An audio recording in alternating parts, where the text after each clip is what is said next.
இந்தியாவின் number 1 dealer Vasanth and CoWIN ஆடி சிறப்பு தள்ளுபடி விற்பனை.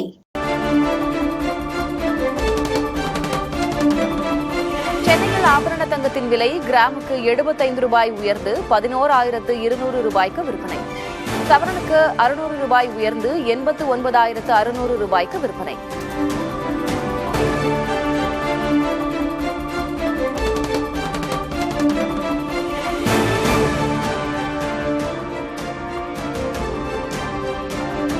பொழுதுபோக்கு பூங்காக்களில் உள்ள ராட்சத ராட்டினங்களில் சவாரி செய்ய புதிய விதிமுறைகளை வெளியிட்டது தமிழக அரசு. 120 சென்டிமீட்டருக்கும் குறைவான குழந்தைகளை அனுமதிக்கக்கூடாது என உத்தரவு.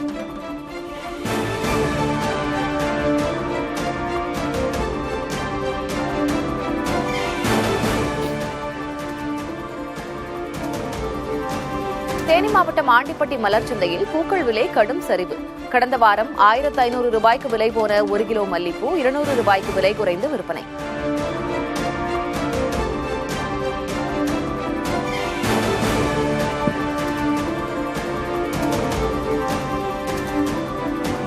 சென்னை ஈஞ்சம்பாக்கத்தில் அரை மணி நேர மழைக்கே தேங்கிய நீர். சாலைகள் தெருக்களில் தேங்கிய நீரால் மக்கள் அவதி.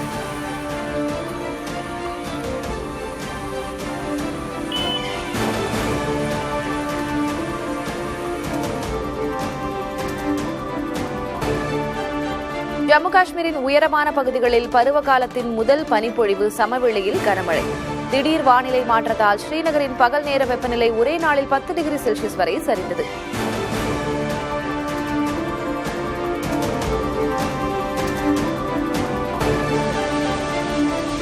மேற்கு வங்காளத்தில் பெய்த கனமழையால் பெருவெள்ளம். வனப்பகுதிகள் கடுமையாக பாதிப்பு. சிறுத்தை, காண்டாமிருகம் உயிரிழப்பு.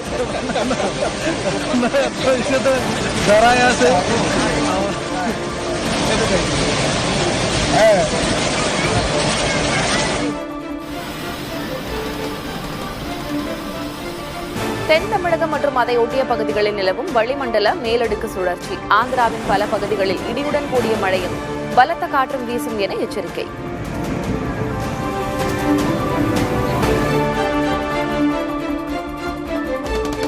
பீகார் சட்டமன்ற தேர்தலையொட்டி வாக்காளர் பட்டியலில் பெயர் சேர்ப்பதற்கான கால அவகாசம் நீட்டிப்பு.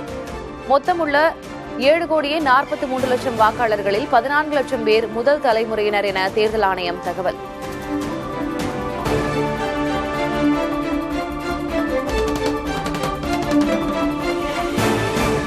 பீகார் சட்டமன்ற தேர்தலில் ஆம் ஆத்மி கட்சி 243 தொகுதிகளிலும் தனித்து போட்டி.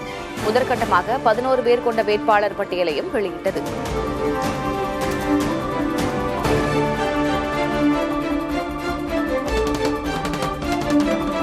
வரும் 16ஆம் தேதி முதல் தீபாவளி சிறப்பு பேருந்துகள். சென்னை உட்பட பல்வேறு நகரங்களிலிருந்து 20,378 பேருந்துகள் இயக்கப்படும் என அமைச்சர் சிவசங்கர் அறிவிப்பு. 16ஆம் தேதியிலிருந்து 19ஆம் தேதி வரை சிறப்பு பேருந்துகள் இயக்கப்பட இருக்கிறது. ஒட்டுமொத்தமாக சேர்த்து 20,378 பேருந்துகள் இயக்கப்பட இருக்கின்றன.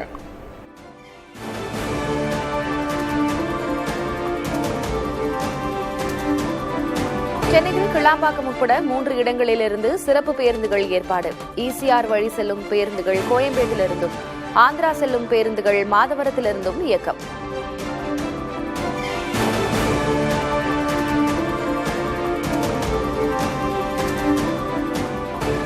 தீபாவளி பண்டிகையொட்டி பயணிகள் வசதிக்காக கூடுதல் சிறப்பு ரயில்களை இயக்க வேண்டும். மத்திய ரயில்வே அமைச்சகத்திற்கு தமிழக அரசு கோரிக்கை.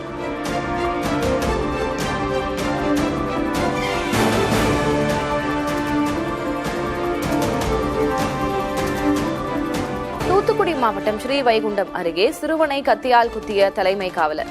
சாலையில் செல்லும்போது ஏற்பட்ட தகராறில் தாக்கியதாக காவலர் கைது.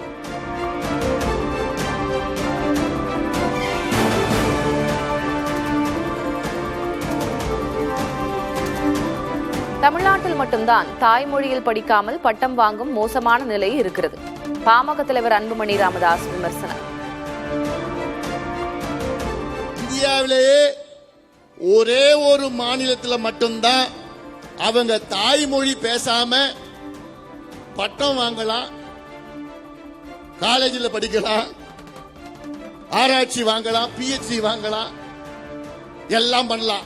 தலையெழுத்து தமிழ்நாட்டில். வெக்க கேடியா இதெல்லாம், வெக்கப்படணும் ஐயா, நம்மலாம் வெக்கப்படணும்.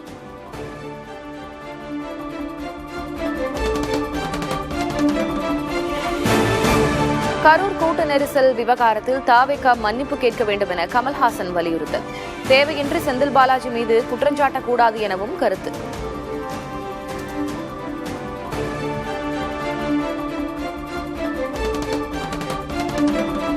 பத்ரிநாத் கோயிலில் நடிகர் ரஜினிகாந்த் சுவாமி தரிசனம். இமயமலையில் ஆன்மீக பயணத்தை தொடரும் ரஜினிகாந்துக்கு கோயில் நிர்வாகம் வரவேற்பு.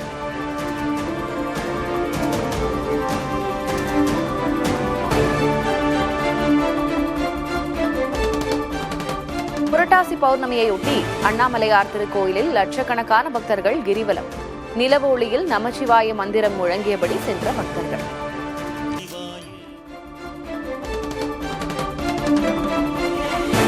இந்தியாவின் சிந்தூர் நடவடிக்கையின் போது சேதமான பாகிஸ்தானின் போர்க்கருவிகள். சிறப்பு குழுக்களை அனுப்பி பழுது நீக்க கொடுத்தது அமெரிக்கா.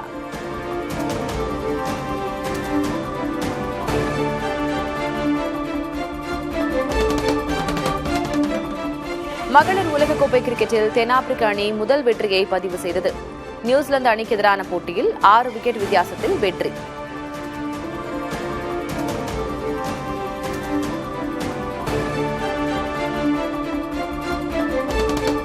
இந்தியாவுக்கு எதிரான ஒருநாள் கிரிக்கெட் தொடருக்கான அணியை அறிவித்தது ஆஸ்திரேலிய அணி. 20 ஓவர் போட்டிகளிலிருந்து ஓய்வை அறிவித்த மிச்சல் ஸ்டார்க்கிற்கு வாய்ப்பு. இந்தியாவின் number 1 dealer Vasanth and CoWIN ஆடி சிறப்பு தள்ளுபடி விற்பனை.